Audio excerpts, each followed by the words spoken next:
l'espoir renaît. Faites le pour. L'essai qui vous est dû. Le détective souhaite dispose de 5 minutes. Mesdames, messieurs, peuplade de l'essai, je tiens vraiment à vous communiquer ce soir à quel point je suis bien content d'être là. Je peux pas savoir, après tout ce que j'ai traversé, être ici grâce à mon mérite-né, ça n'a pas de bon sens là. Ça ne demande qu'à côté.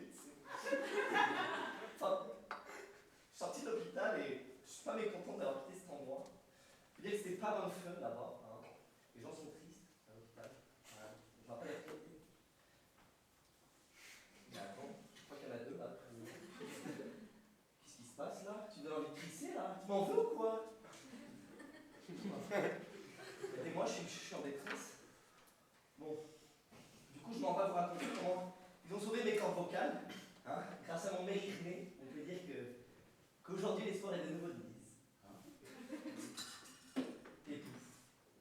Revoilà Céline, back into the game, grâce au docteur Pierre-Emmanuel Pichaman, qui l'a opéré à Montréal et l'a sauvé. Ne le remerciez pas. Il est vrai que l'opération fut délicate, mais lorsqu'elle est arrivée à l'hôpital, Céline ressemblait à une sirène d'ambulance. Elle gueulait tellement qu'ils ont cru qu'elle leur chantait son dernier single. Alors, son mari René la suivait là, hein, derrière, avec ses 2 enfants sous le bras, René Charles dans une main, la Glacière dans l'autre. Et puis, oui, faut dire que son mairie là, c'est un petit peu la galette des rois, hein. Il doit la tirer 1 fois par an, pas plus. Hein. Alors forcément. Mais enfin, sur le coup, il faut bien avouer qu'ils ont plutôt eu envie de prendre ses cordes vocales et de se pendre avec. Mais il faut reconnaître que Céline est une grande star. Près de 200 millions d'albums vendus dans le monde. Oui. Entre parenthèses, heureusement que tout le monde ne vote pas dans un prochain. Alors que faire? Le médecin est là, hésite. C'est que lui aussi a la corde sensible. Pour se donner du courage, d'un verre d'arméniaque, il part à l'abordage. L'alcool est notre pire ennemi. La fuite serait lâche, pire qu'un vomi. Ragaillardi, notre médecin s'attaque à sa besogne, afin que l'illustre artiste ne finisse point tel une charogne. Ainsi donc, notre ivrogne s'élance sur la corde raide de Céline, funambule sur le fil de sa vie, celui qui la rendit divine. Les heures défilent et soudain, tel le phénix, Céline renaît. Descendre, l'oiseau chanteur s'élève et se met à ululer. On ne change pas, on met juste ses costumes d'autres une fois.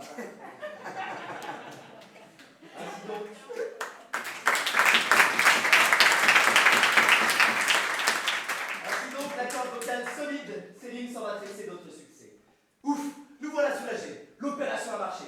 Il ne s'agit plus de traîner, car, comme le dit la grande copine québécoise de Céline, Natacha Saint-Pierre qui roule n'amasse pas mousse. Salon au tableau. Céline laisse là son espoir de toujours. Le fidèle René. René la taupe. Mignon, mais gros. L'homme dont on craint que le crâne explose à tout moment, vu sa tête d'obus. Lui, l'homme de l'ombre, celui qui devint son impresario en même temps que son mari, en 1980, c'est-à-dire au 12e printemps de Céline. C'est pourtant lui qui abandonna la chanson de dépit après une courte carrière faite de reprises de chansons des Beatles en français. Ça donnait quelque chose comme on vit tous dans un sous-marin. Plaçant tous ses espoirs en elle. Lui qui lui fit refaire ses dents, puis ses pommettes, puis son nez, puis ses cheveux, puis ses. Lui, bah, il faut dire qu'à l'époque, on l'a surnommé les dents de la mer. Référence à sa malheureuse dentition. Mais aujourd'hui, Céline Dion, le sourire bright, peut à nouveau sourire à la vie. Oui, Céline a retrouvé ses cordes vocales. De nouveau, l'espoir venait pour elle. Il se murmure même qu'elle pourrait enfin réaliser son rêve et participer à The Voice, laissant là le muet aux vrais artistes et préférant les clochards du fisc venus de Patagonie et autres compères québécois à la voix de loup.